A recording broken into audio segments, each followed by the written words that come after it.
Hey, friends, and welcome. Thanks for tuning into the Heat Press for Profit podcast. My name is Dave here. And of course, here at Stalls and Transfer Express, we always aim for our podcasts and, frankly, all of our educational content to inspire new ideas, help decorators learn, connect, and reach their own success, regardless of what that looks like, right? So be sure to join in here every single Friday live at noon Eastern time. And you could also tune into the community over at the Heat Press for Profit, sponsored by Stalls Facebook group, if you are not already a member. And many of you are probably tuning in over from the Facebook group. But like I mentioned, my name is Dave with Stalls and Transfer Express. You could catch me on the YouTube channel or in a lot of webinars or answering comments, of course, in those groups as well. But today, I am very excited to be chatting with a pal of mine that has been on the podcast before and been featured in a few videos. But I will pull in Justin Leader from JC Pro Design out in Salt Lake City, Utah. How are you doing today? Doing well. How are you? I am doing fantastic. Always a pleasure to talk to you, Justin.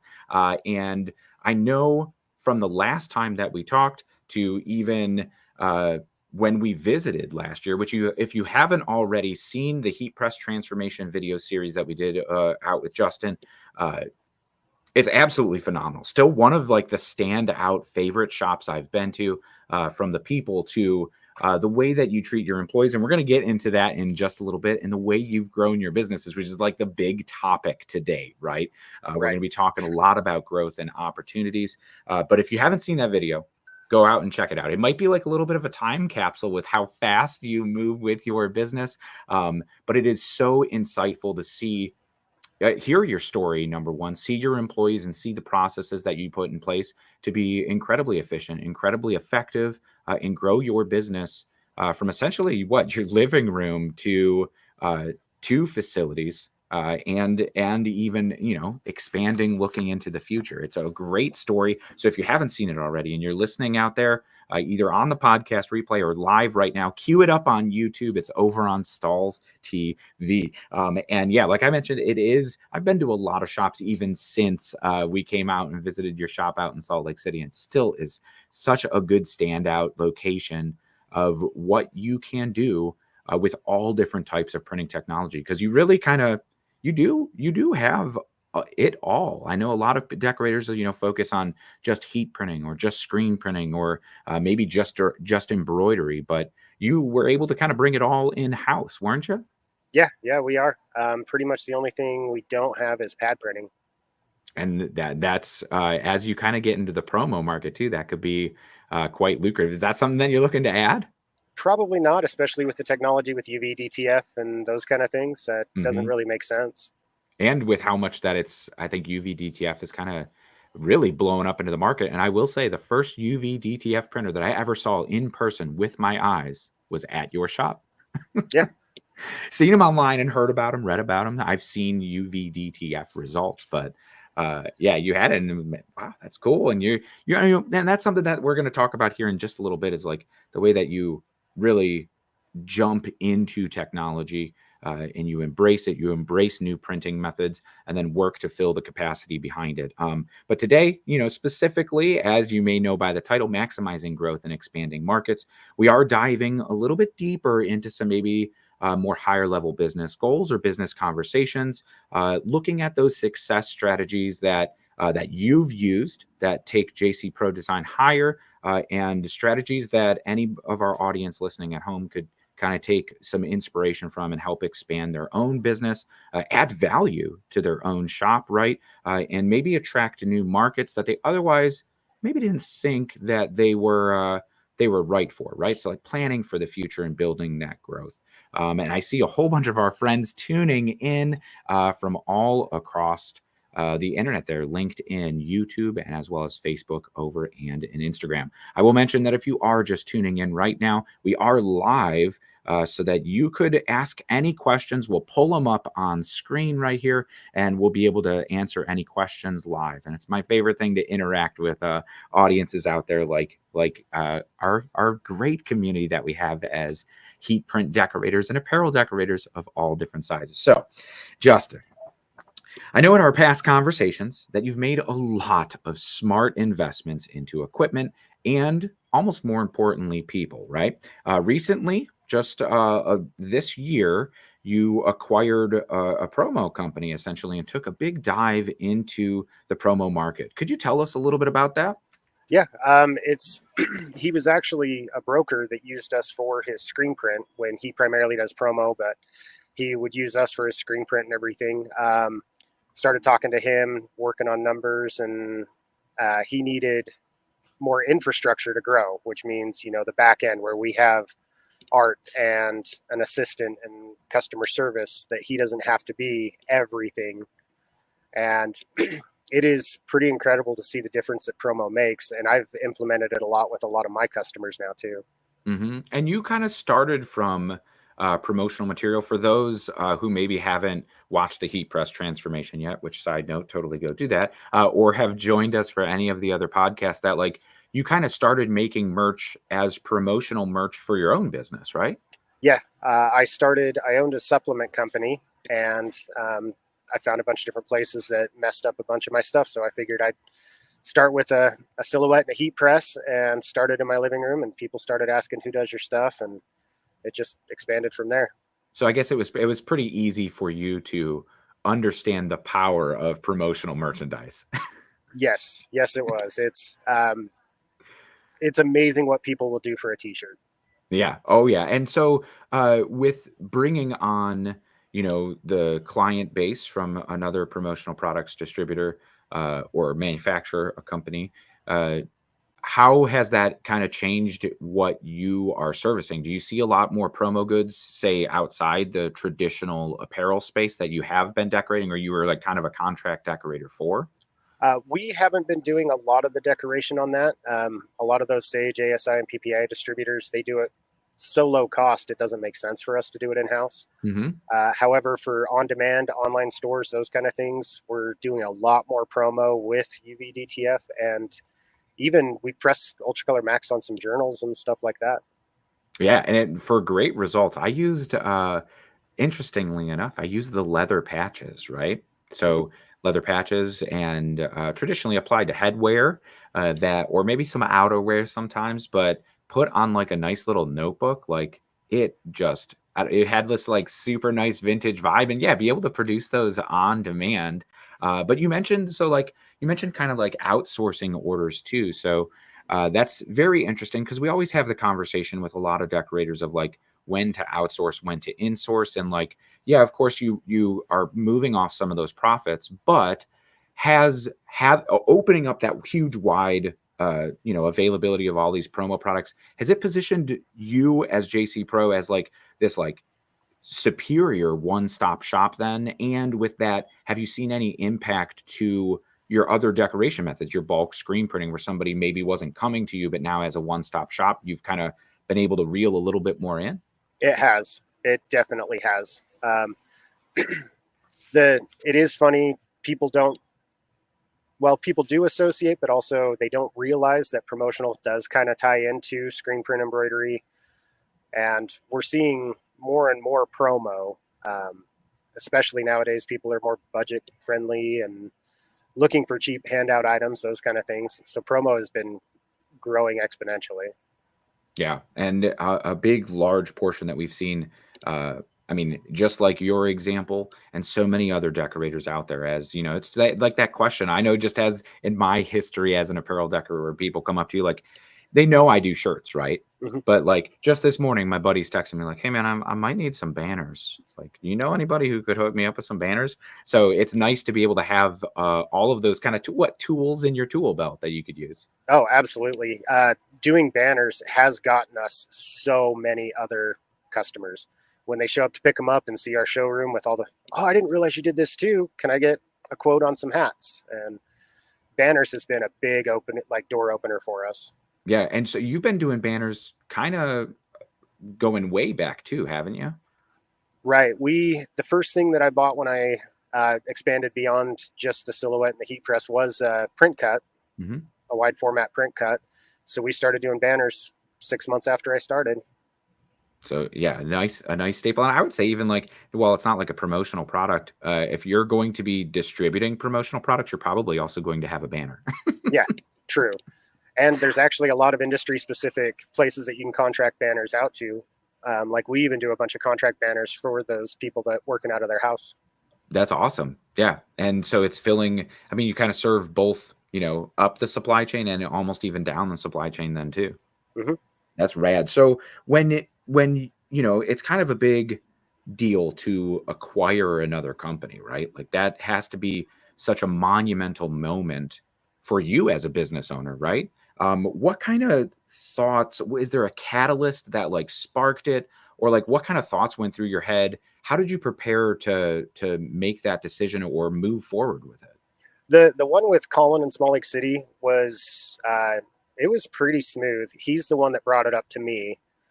Is he's like, hey, if I need to expand, this is what I need to do, and I don't want to take all this time and train all these people. He's like, you have the infrastructure, let's work out a deal. So, and after you got to look at the numbers, see customers, and the fact that he and I have been working together for the past 4 or 5 years, it made it pretty easy. Now, this other one that I'm working on, we're signing paperwork next week, is a contract embroidery shop. And this one is a lot bigger deal because there's employees coming with it. There's a lot of equipment coming with it, the lease on their building. So this one, it's been in the works for the last 3 or 4 months. Oh man. So yeah, a lot easier when it's just like kind of, yeah, one guy, you're just pretty much buying the client base. Hmm. Versus, did any equipment come with that, or that original promo deal, or was that kind of just like a distributor and you're essentially just onboarding customers? Just a distributor, and he's with us too now, so he's in charge of my sales team essentially. Oh, that's awesome. So you're able to bring some of that experience to leverage it, alleviate a lot of that load off his shoulders, and that probably trickles down to benefit the customer, doesn't it? It does. I was getting to the point where I couldn't handle all of my retail customers, especially with my good contract customers that I want to take care of, and now he's handling more of the retail customers, so it's worked out really well. Oh man, a win-win for everybody, which kind of like, and you kind of touched on it a little bit there. Like my next follow-up question was going to be like, because expanding your customer base and bringing on maybe a new market that I know you guys were already kind of targeting that promo market, but it seemed like such a good fit to go out and kind of join forces. But like, yeah, how do you plan to handle the additional capacity, right? Like as you bring in more customers, you need to service them. Maybe you're bringing in more in-house work then as well. Yeah. So is it the personnel It's and obviously now equipment looking for an Yeah, embroidery shop? So you got to tell me about that. it is. It's hiring good people. Good people make your equipment. It doesn't matter how good of or nice of equipment you have if you don't have the right person running it. Hmm. And that was And definitely something that I noticed being in your shop. So kind of this next acquisition, what does that look like exactly? so it's they've been in business for 12 or 14 years. Um, the owner is looking to retire. He's actually going to come and work for the next 2 or 3 years to make sure that we're all trained up and help us with digitizing because he has over 30 years experience in the embroidery space. Oh, wow. That's going to be incredibly valuable to lean on um, and use that because you guys have been doing embroidery just for what, over 2 years, maybe 2 years Year and a coming up, half. a year and a half. Because yeah, that was fairly new when we saw it. So how just, I mean, honing in now just on say embroidery in the past year and a half, starting from zero, what does that look like? Because that was like a continual evolvement, and I know like just in our conversations too, like in the heat press transformation series, I believe you said something like every single piece of equipment or technology I've invested in, I've filled to capacity within a year. So obviously the need to bring on more, you filled it to capacity. And yeah, just that evolution of like just honing in on one print method as embroidery. Walk me through the evolution for you at JC Pro. So the evolution was with how much contract work we did, um, also doing the numbers on how much I was contracting out. And it's funny, the guys that I'm buying are the guys that handle all of my contract embroidery work. So again, good relationship. We've worked together for the last 4 or 5 years. It's been pretty crazy how fast we've grown the embroidery side. Hmm. I should have bought an 8 head instead of a 6 head, but the cost, and you get a little gun shy when you're talking that kind of money. Yes, absolutely. And And yeah, you want to reduce your risk, right? yes, exactly. And um, I started looking at another machine, and then Jeff, he was talking to me. He's like, "Hey, do you still want to buy us out?" I'm like, "Yeah, let's talk." And now I don't need to buy a machine. I'm buying 17 heads. So Yeah. Well, and now does that come with clients then as well that'll be onboarded in there? yes, and they've already talked to all of their contract customers, and pretty much all of them are staying on with them. So they'll stay That's on with us. that's fantastic. And then especially to keep, you know, some people too that they're used to working with. So it's not, I mean, for the end customer, it's going to be a very seamless transition. I think that's something that like I've always been very focused on from even like a marketing standpoint. But I know you've been focused on as well is the overall customer experience, and maybe something that like decorators just starting out are maybe for more focused on like the product and the quality, which yes, absolutely important. But you could get product and quality everywhere. You can't necessarily get the experience, and I feel like a lot of people buy because of experience. Do you see that too? Yeah, we do. And that was one of the things Jeff told me is he's like, I started telling all my customers that the biggest change is you're going to see our order confirmations come through with mock-ups and everything, all the pricing to approve. Um, you can still directly contact Jeff for those of them working with him. He's like, but we also have our back end that our contract customers have a portal that they can see the status of every one of their jobs. And Man. those guys weren't quite tech savvy or big enough to do that, have the personnel where we do. So yeah, really kind of upgrading it to the 21st century, and yeah, we'll talk about tech and software and automation because I feel like those are the biggest buzzwords in the industry right now. But you kind of mentioned it before we move on from that. That like people are you could have the best machinery without people. You don't have the best machinery, Right. right? You don't have the best results. Yeah. You're not Yeah. getting the full value out of that. So like realistic, like, and I know that impacts results, but is there anything specific that like you would give advice for a decorator, maybe looking to hire somebody or looking to, kind of take that foray, that step into hiring employees and the impact that they make to your shop and the results? Yeah, absolutely. When it comes to hiring an employee, one of the best lines I've ever heard in a book was hire slow, fire fast. As soon as you get that inkling that they're not a good fit, just cut ties, get rid of them, Hmm. find somebody else. Uh, we use Indeed to hire people, so we get to see resumes and everything come through, and you can tell somebody's work ethic by looking at it. Once you interview somebody, you get an idea, if they show up on time, if they show up early, um, how they present themselves, if they're going to be a good fit for the culture that you're looking to have at your business. Hmm. And yeah, I mean, like that first employee probably is the hardest because that's the learning curve and the most important to like the make or break, especially for like when you're moving from just being a solo entrepreneur to a now a manager, a leader. Um, how was that like for your process when you went through it the first time? I was pretty fortunate. It was a friend of mine that had helped me in my living room before. She had gotten let go, so it was, hey, yeah, come on. I will say the hardest thing as a business owner is hiring that first employee and giving up the control and the trust. And after one, it's a lot easier, but that Yeah. first one is rough. And just realize that they are going to make mistakes, but you did too when you were starting out. Stuff that's common sense to you isn't common sense to them yet, Hmm. but it will be. And as long as you find the right people that are happy and work hard, you can train them. Yeah, you use it as like the coaching opportunities or mentoring, right? But patience is a virtue, it sounds like. It is. Yeah, we've screwed up our fair share amount of product. It happens, right? Mhm. Misprints happen. We just try to reduce them as much as we can, so it doesn't become, it doesn't start harming the profitability of the shop. Which it sounds like with your growth, you have had no problem doing that. So, kind of moving on from the personnel aspect of it, one thing that does impact, I think, the day to day is the technology that you build behind it. You mentioned all of these automated order systems that you're going to be able to have better communication, number one, to your customers, but better than organization, maybe even like internal proofing structures or mock-ups for employees to look at, engage product to. Could you talk about a little bit of that you've implemented in your shop? Yeah, absolutely.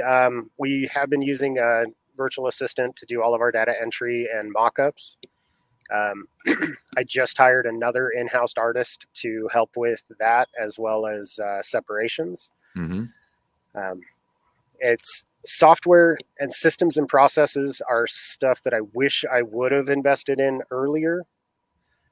Trying to come up with your systems and processes and those kind of things after you already have a few employees is way more difficult than getting them in place. So those of you just starting out, start working on those.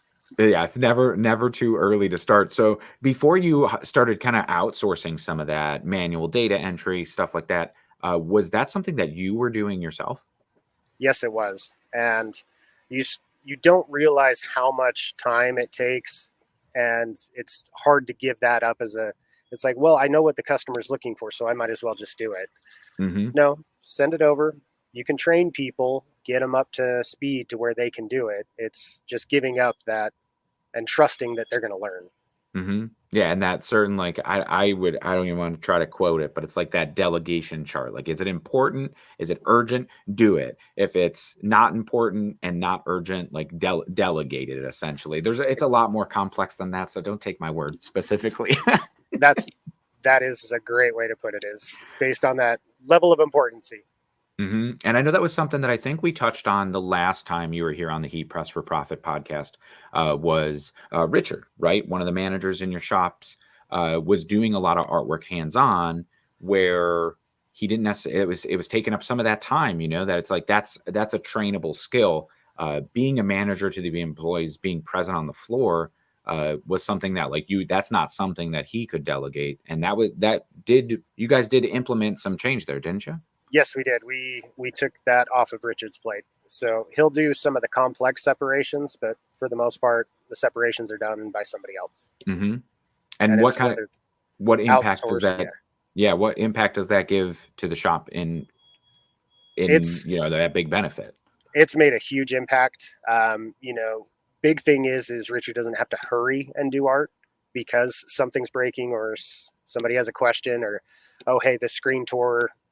What do we do? That kind of thing. He can answer those questions, help employees out, figure out scheduling conflicts, deal with people not showing up, that kind of stuff, instead of being stuck to his computer trying to rush through art. Mm-hmm. Yeah, and that's not a result that works for anybody. And you mentioned that you even kind of brought on another person to do artwork back in house, or is that another virtual position? It's back in house. It's for the virtual assistant is great, but we want somebody that we can run down and say like, hey, this person brought in this handwritten note, put it in for us. Gotcha. And then I think too, what even just being there and being able to see the shop really truly understand the process that you specifically have in house. Do you see a benefit to that as well? Yes, absolutely.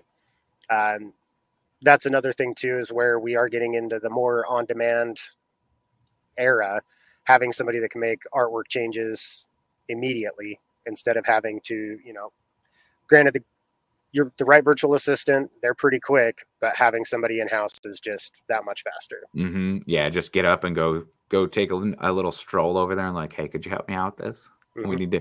This is an issue we need to address right now. But that was Yeah. something like that. I mean, I guess when Richard was doing it, did you identify that need to hire that position, or it wasn't until like you saw the success with taking that off his plate, allowing him to be more of a manager, that you're like, this would be great to still have in house, but now I fully justify the value of bringing somebody on.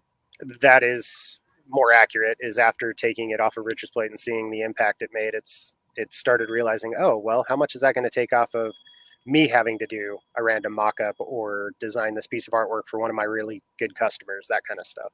Mm-hmm. Awesome. Now you mentioned kind of print on demand a little bit there, right? Which I think is the very hot topic. And I heard a quote the other day that was like, print on demand doesn't work without software or some level of automation, just because of the small minimum quantities, right? And a lot of like the manual touch points, and bringing on a wide variety of promo products. I think you mentioned UV as being part of that as well, but I'm sure all other print methods, even down to apparel, right? How are you guys integrating that in the business now? We actually recently joined up with Fulfill Engine, met them through you guys. So, Mm-hmm. and pretty impressive software that they have. And we're really looking forward. We were using Spirit Sail, and converting over to Fulfill Engine, it's going to be a game changer with the automations that they have. Mm-hmm. Yeah, and that's one thing that like I feel like more and more people talk about in the industry of, uh, you know, yeah, it's great, but like I can't sit there and manually tabulate all these SKUs and order them through my supplier or check with like out of stock stuff. So like just really simplifying it so it just comes in like any other order into the shop, out of the shop with as little touch points as possible. The one shop I was just talking with was looking at doing embroidery on demand, right? And doing embroidery on demand, it's like from the time that we even get the file set up, we manually go order the hat before it's even on, before we even hoop it. We're losing money on this thing because they're selling at like retail prices to stay competitive and they're high end styles. And it's like, I feel like so many decorators don't necessarily look at that. And that's so smart and forward sighted for a shop to go, hey, we're losing money before we even put this on press. Is this worth it for us? Do you have any I guess advice or any stories that maybe you've run into in the past where you saw something like that, identified it, and changed any process or said no to a customer? Mm-hmm. Being that DTG was one of the first technologies I brought on after heat printing, I did get approached a lot for on demand, and of course you agree to it, figure it out, and after running for a little while, you start crunching all the numbers and realize like, oh, I'm making $5 an hour doing this, or oh, I lost money on that job. Let's figure out what touch points we can automate, what things we can do to just make it as seamless as possible. And so that's where now we're with Fulfill Engine. Mm-hmm. Yeah, and you utilizing all of I mean, a whole bunch of different even print methods that run through that software. Yeah, really. I mean, if you're a decorator, I watched, man. I don't want this to sound like a commercial for Fulfill Engine at all, but it's just something that I know I'm really excited about. I worked for the last print shop that I worked for, split off to a humongous on-demand division, right? Like doing national clients, the biggest names in the industry. Like when you're on calls with somebody who has a name that you've heard since you were a kid, and it's like, wow, like this is actually this dude on this call talking about setting up an online store. I saw how much involvement went into it, and a team built an entire system with like a scan to print over the span of 2 years, and it was clunky and it broke, and everybody would work late on a Friday night when a release would go wrong, and it's like customers' orders aren't shipping out, nothing's syncing anymore, and like to see a platform now, I mean, now granted this was 10 years ago, but see a platform now that encapsulates all that. I'm not even going to try a third time to say that word, but that kind of puts it all together to really tie it up. I'm sure probably the next time that we chat, maybe we'll get even more into on demand. But that's awesome to hear that you're fully embracing that, and you've been running kind of those online stores through Spirit Sale for quite a while too, though, haven't you? Yeah, we have. It's been probably 3 years now, 4 years. Wow. We had a couple really small ones until when COVID hit. We did a lot of for bars and service industry to raise money for their employees. Mm-hmm. And that's when it really took off for us. Yeah. The e-commerce, I think in general, just exploded, but like for the good cause. I was going to ask like what kind of clientele do you currently support, I guess, in the online stores? Is it kind of the same that just kind of carried over, or do you bring on any like local schools, sports, any spirit wear leagues or anything like that? We haven't seen a lot of spiritware leagues with the on demand, especially nowadays. People are more budget conscious, so they're like, you know what, we'll order for the whole team and figure it out. Mm-hmm. Um, where we're seeing our on demand stores are tech industries, Mm. people that, companies that don't want to have to handle it themselves. Yeah. We do have a few nonprofits that we do that are ongoing fundraisers that never close. We also have some for nonprofits that are, you know, these items go live on this date, they close on this date, so they'll be there in time. Like we ship them out, and they'll be there in time for their event or their walk, and go from there. Mm-hmm. Yeah, that's we've seen a lot of the power of the on-demand printing for just like you mentioned it, like even the restaurants and bars, right? Like, yeah, it's nice to maximize profit by buying bulk, right?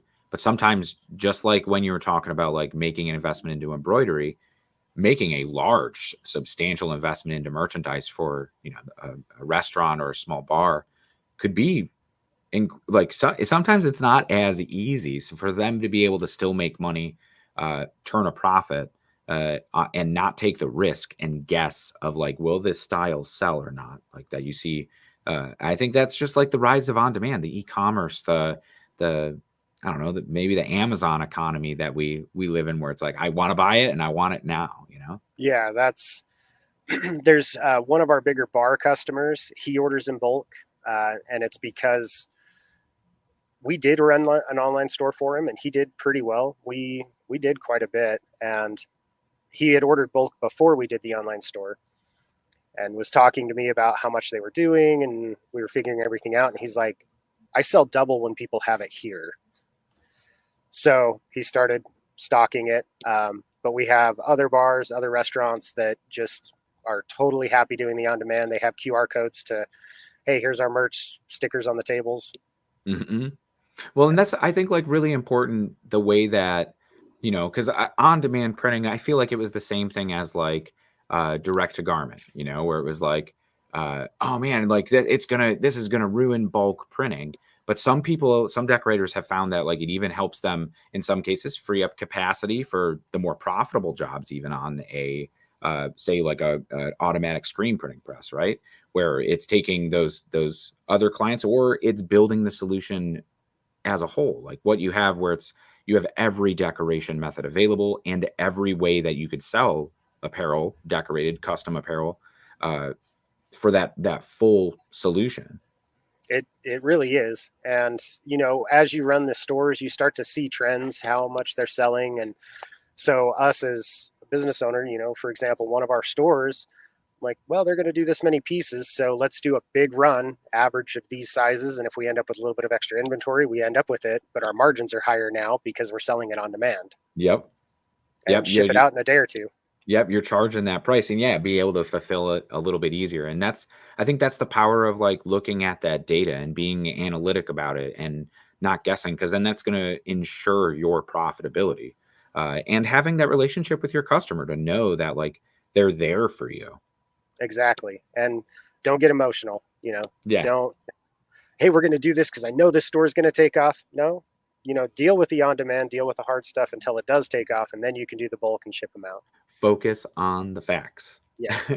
And then for like those, I mean, like let's say like the customers that, because I don't remember what decorator it was, but I heard a story of like it was the best like testimonial for like offering any little semblance of an on-demand program, was a customer who had told me like, I lost customers because I wanted to focus on bulk. That's what I wanted to do, and customers weren't moving. And now this was pandemic time, so kind of sounds very Yeah. similar to your example, but like as it was pandemic time, like I'm not go like I can't do the bulk printing. And instead of just doing a lower quantity, they ended up losing the account to somebody who was able to do on demand. So it allows you to be a little bit more flexible. And of course, I don't want to steer any decorators in the wrong direction. You know your business and what's the most profitable for you, and do what makes sense for you. But offering these different services, even like how we're talking about promo products, right? Like where it really just builds value for you as a company. Exactly. And signing up with the promo distributors like Sage, ASI, PPAI makes a big difference. Mm-hmm. It seems like it's a big investment up front, but it's really not. 1 or 2 orders and it's paid for, and you have access to everything. Mm-hmm. Yeah, right at your fingertips, an entire network to support you. That's, I think, what if you're unfamiliar with any of those networks, like it's there to help you succeed. Yeah, and I think you guys offer a discount to PPAI members too. I don't know if I'm supposed to say that or not, but that's a little tidbit that's buried Yeah. at 35 minutes into this podcast. Yeah. So yeah, we're now 35 minutes. We should be probably wrapping this up. I know we could always chat for hours. One kind of like piece of advice that I always love to like get out there on these podcasts is like, when you are scaling your business, when you're growing the business, what are some of the kind of larger challenges that you faced, and how did you overcome them to stay on the right side of success? Learn when to say no. That is huge. We all get in that growth mindset. Yeah, we can handle anything till you fall on your face. Mm-hmm. And know when you can say no, like know your capacities, know what you're capable of. Growing too fast is definitely a thing. And we went through it. We grew too fast, had to take a step back, and then started growing again. Mm-hmm. So that's a big thing, is just make sure you know when to say no, what you're capable of. Yeah. And I feel like most recently, it's so important. I like just that is the most sound advice. And I feel like for me in my own personal life, like that was the number one thing, right? Learning to say no as a freelance designer or any semblance of an apparel decorator. So it's refreshing to hear you put that perspective on it as well. But kind of like, as you talked about that example of like direct to garment, where it's like, yeah, this could be costing me money. And there's always like, you could chase that possibility of like, oh man, that guy's bringing more work. There's more work coming down the line. This is going to be a great thing, in the long run. But it's hard to take that gamble when you don't look at the facts and like, no, it's just not worth it to do. Right. Exactly. It's first interactions with a customer. You have to treat them like they're not going to do anything and hope for the best. Yeah. So with that great piece of advice, another kind of great piece of advice for decorators, maybe just starting out or more established, how do you stay up to date on like current industry trends and or staying relevant with your audience, or like new markets, even with like the promo industry? So going to shows, like I do go to Impressions every year in Long Beach. I'm going to Print United in September in Vegas. I go every year. It's in Vegas because it's, a 5-hour drive for me, Mm-hmm. or an hour flight. So I go to the shows. I'm part of a bunch of different Facebook groups, as well as like some industry specific groups like Shirt Lab Tribe and a couple similar like that. So sign up for newsletters. It seems like it's a lot of work reading different articles, but it helps a ton. And like, you synthesize then what works for you. You pull little bits and pieces of, this works for me. Oh, that sounds cool for the future, but I don't think I could implement something like that right now. Right. Exactly. And you get to see what other people's experiences are too in the different Facebook groups. People are never shy. So you see the good and the bad and the ugly. And it's definitely helped a lot with our decisions on different pieces of equipment to jump into, and those that we are still staying away from for now. Yeah. That's always good. Like, and that's what you kind of touched on shows too, right? Like that community. And I will say, like, the apparel decorating community is just insane, right? I was in the music community for so long, and like that is technically not in competition with each other, but like in this global economy we live in, everybody's in competition with each other in one way or another.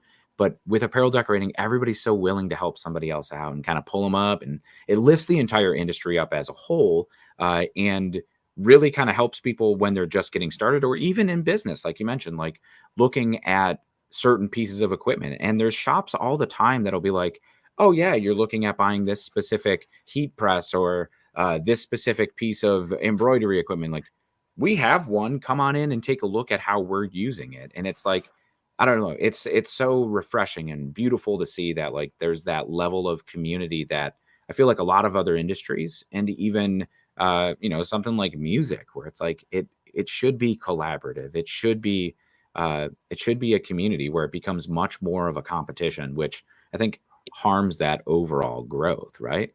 Exactly. This industry is one of the most interesting when it comes to that, because it's either the people that are so hardcore every single person is competition, or Hmm. we're all friends, there's plenty of work to go around for all of us. Hmm. I'm happy to help anybody get started, help them figure stuff out. And I think that helps us more too, right? Hmm. Those of us that are willing to share get more back. Hmm. Absolutely. Yeah. And I will say I have met a fair share of like, nope, my door is closed, and nope, you're not going to know what machines I use, and nope, like there's a lot of that, especially like I feel like in some cases some smaller decorators as they're like getting started, where it's like what you've learned from somebody putting themselves out there, and that's what I really find refreshing. About owners and entrepreneurs like you, and there's a whole bunch of other ones out on the internet that like take time out of their day, take time out of their own business success to help others up. And I think that's so cool, and something that you mentioned too about like going to trade shows, right? I love the people at trade shows. Yeah, sure.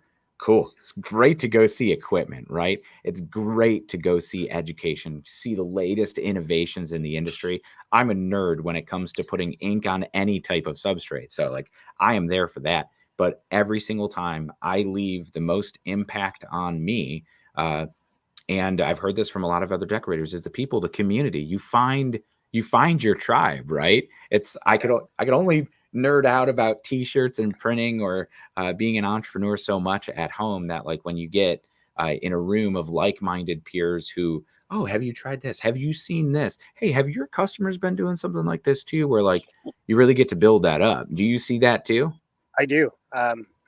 I When I first started going, I was going just to look at equipment, and now it's, oh, hey, I get to run into so and so from this company, and oh, I get to go to dinner with these guys, or oh, we get to do a class taught by this guy, and it's also really fun to see how people act, right? The different companies, seeing the different levels of energies and how the different companies interact with their customers. Hmm. Yeah, and that alone, just when we talk about customer experience, kind of coming like back full circle, like that customer experience you get to experience firsthand, um, and yeah, a big aspect of that past just the product, right? Exactly. Yeah, your guys is those of you that haven't been to a trade show, if you go to a stalls booth, the energy is always just upbeat. Everybody's willing to help. You usually get to press something if you want to. Hmm. Your guys' booth is always one of the fun ones. I always love the M&R booth. Um, the people at M&R are great people, and Hmm. it's really fun to see the different energy levels, different people, and how they interact. Hmm. Yeah, and I appreciate you saying that about us. I like to think we're fun, but I don't get to like necessarily walk the entire show floor to see how fun other people are. But we definitely try to bring nice, big, colorful, creative booths that do show off, all the technology, and of course, we would love to get your hands on and printing anytime at any show, big or small. We're always doing some kind of fun activation and showing, just the latest and greatest of what you could accomplish with just a single piece of heat press, which your heat press department has even went through a lot of changes over the years too, hasn't it? It has, starting with heat press, that's always been one of our primary focuses, is keeping that department and being known as one of the best heat press decorators in Utah, working on the nation, right? But Hmm. On the way, um, on the way. on the way. And we have expanded the area that it's taking up in our small shop. I posted a picture of it a couple of months ago in the Heat Press for Profit Facebook group. And we're looking to add, as soon as we get more space, we're trying to find a bigger building. We'll be adding more heat presses and more personnel to that department. I still tell the story of how productive, profitable, and just like well set up when we were there for the heat press transformation in your shop, and it was just like a spare office that you had loaded down with. There was, I think, an auto clam in there. There was 2 360s. You had a dual air fusion. Like there was so much in one little office that like the decorating potential from such a tiny footprint was like, it's etched into my memory now forever. Yeah. And now they actually have room to count stuff out. There's 4 8-foot tables for them to actually count out the jobs without having to count them out and carry them in. And yeah, we still have our 1 dual air. I wish I had room for more, but we have 4 or 5 auto clams, and we're up to 4 360s now too. Ooh. Yeah, because I with just like the station where it's like one operator pretty much operates 2, right? Exactly. And with embroidery patches having a little bit longer press time, it's pretty easy for one operator to run 2 presses. Mm-hmm. And do you see that like using dimensional products on headwear that opens up capacity on the embroidery machines too?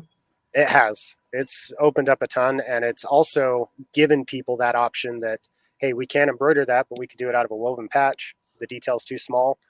Let's Too do it many out of a colors. patch. Yeah. Or sublimated patches, your guys' print stitch patches. PVC has been huge this year, though. PVC has been our biggest one this year. That one's definitely been on the rise. I feel like leather's always pretty popular too, and those styles. But yeah, the big, thick, dimensional PVC, definitely like a nice premium option for any quantity and decorate it with just a heat press. No need to bring on more embroidery equipment. But when you fill the capacity, you got to bring it on. Exactly. Well, and when you're talking embroidered patches too, by the time you factor in how many stitches it is, it's cheaper to just order the patch and heat press it on than it is to stitch it out. Mm-hmm. Yep. Or bring on an entire embroidery company to help. Well, still, there's that fine line. It's like, hey, we can get a patch for $3 or $4. That's going to be 10,000 stitches if we were to sew it on a hat. Mm-hmm. I mean, 10,000 stitches takes 20 minutes. Yep. It adds up, and it is all fixed time. You can't have a time machine. And I think that's something too, when we like kind of going back to like the profitability, ensuring that your time, your employees' time, and the materials are all accounted for, even down to like overhead, like there's certain things that I feel like are sometimes overlooked by decorators, and it's the hidden costs that are sneaking through the cracks and not allowing them to fully grow to that full potential, even though maybe the numbers that they're looking at look right. The biggest thing that I will say to those of you starting out, figuring out your numbers, one thing you're never going to take into account is the time it takes you to check product in, count it out. If you have to remove a bag off of individually bagged items, you don't really factor that in when you're working on your pricing, and you really, really need to. Yeah, fantastic tip. I will say 1 hat order when they're all in individual bags and there's a half an hour down the drain. Yeah, or any safety vests. Yes. Every safety vest is individually bagged.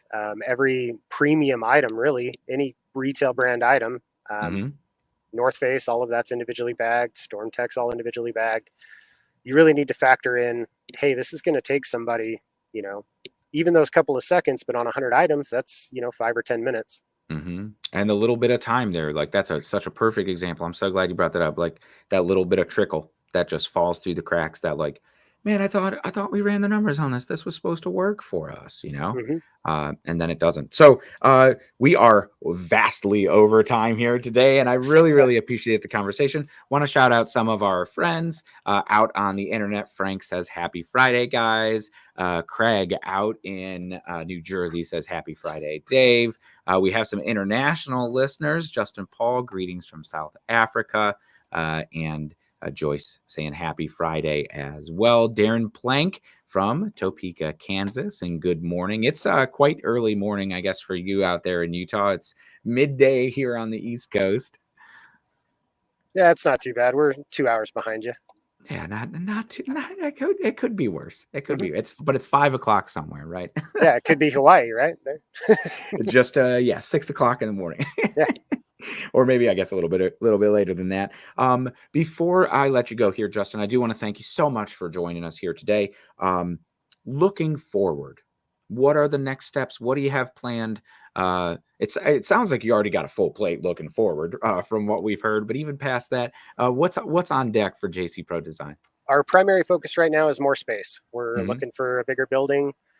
Once we have the bigger building, we'll be bringing in the other embroidery company all under one roof, as well as expanding the heat press department Nice. and Now, probably adding another automatic screen press. wow. So you're kind of bringing it in for every decoration method. And it's interesting. It's really great to hear you say equipment too, right? Because I feel like a lot of people go like, we need more space for warehousing space. We need more space for boxes. We need more space for, not necessarily like revenue generating. So yeah, I mean, I always really liked the flow of how you had orders coming in and out of the shop. Where it kind of like comes in and then it goes right back out. So you're utilizing, I think, space really well, it sounds like. We are. We've been told by a few different industry experts that they're extremely impressed with how we handle what little space we have, how much product we're moving through that space. And it will be nicer to have a bigger shipping and receiving area. That comes with more equipment because we know more product's going to show up and just acquiring more customers. Yeah, and I think looking back on your past, right, you have this proven track record of this this steady growth. So even like I bet in the new space you're looking for like even future proofing, knowing that you'll be adding more sometime down the road, or at least enjoy the extra elbow room, right? Right. We are looking to.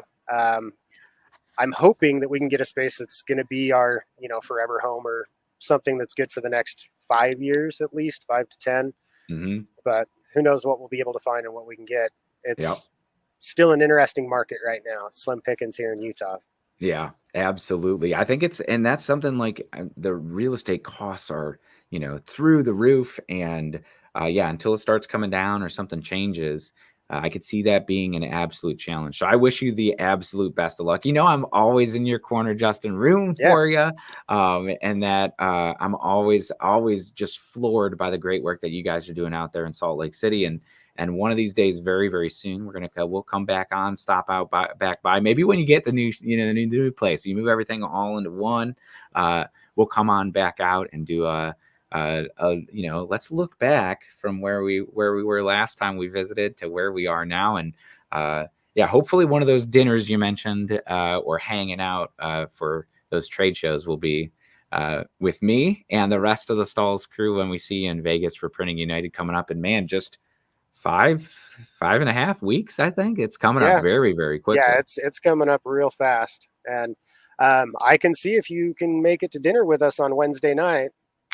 I will be there for absolute sure. Yeah. And always a pleasure to hang out with you and the crew and see all the cool stuff, meet all the cool people. If you aren't already signed up for Printing United out in Vegas, ditch your family, ditch your work, and come on out. I guarantee it'll be 100% worth it with the people you meet, the things you see in like that show out of any of the shows.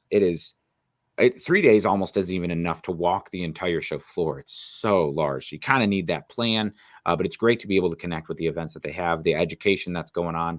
And of course, yeah, we love our trade shows. It's one of my favorite things to get out and actually, talk with decorators. It's great to talk over the internet like this, but it is even better to talk in real life and connect and really drive any solutions what we can. So just thank you so much for hanging out today. And I look forward to seeing you in just a few weeks and always wishing you the best out in Salt Lake City, Utah. Yeah, likewise. It'll be great to see you again. It's always great seeing you guys in the Stalls crew. So awesome. Thank you, Justin. And for everybody, thank you for joining us here today. And thanks for tuning in to the Heat Press for Profit podcast. Here at Stalls, we are always happy to help decorators of all sizes learn, connect, and reach their own success. Be sure to check out stalls.com as well as transferexpress.com for heat printing, for heat printing and apparel decorating solutions. But until next time, we'll see you. Happy pressing.